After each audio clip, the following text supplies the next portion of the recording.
Welcome to Climate Channel. I would like to ask you, what was your presentation? What was the key point? Oh, well, thank you for the question.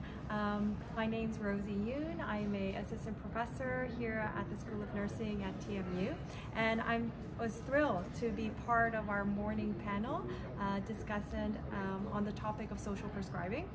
And what I took away from all of this is we really have a movement right now, a groundswell of interest and momentum and acknowledging the importance of belonging, social connection, and well-being.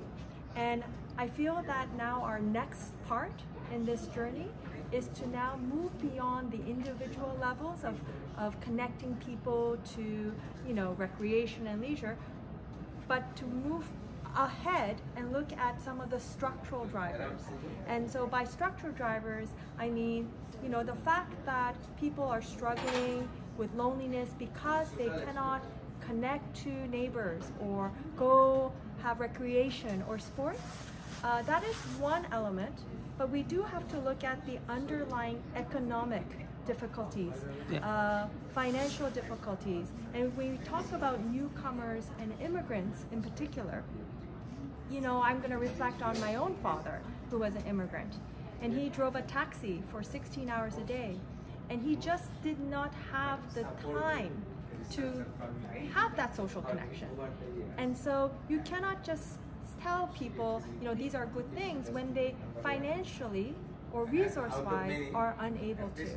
And so we should look upstream to look at economic, social policies that affect the lives of newcomers and immigrants so that we can prevent these issues from a more systematic approach. What is your suggestion to solve this problem?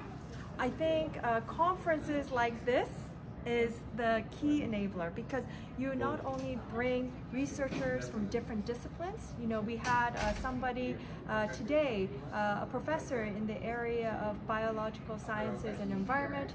You have researchers in nursing like me. And then you have community grassroots agencies like Access Alliance and community members coming together.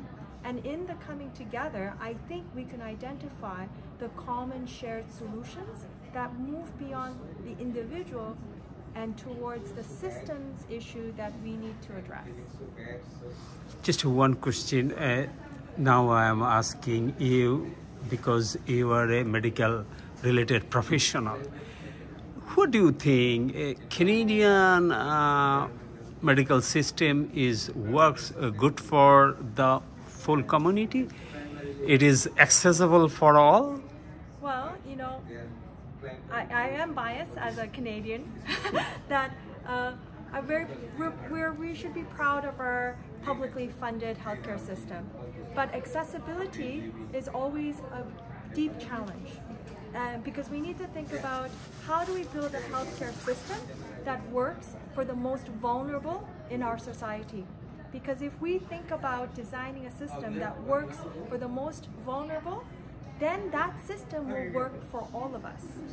And so I think that is a double-edged sword. This is something we aspire to, but that we are not yet good at.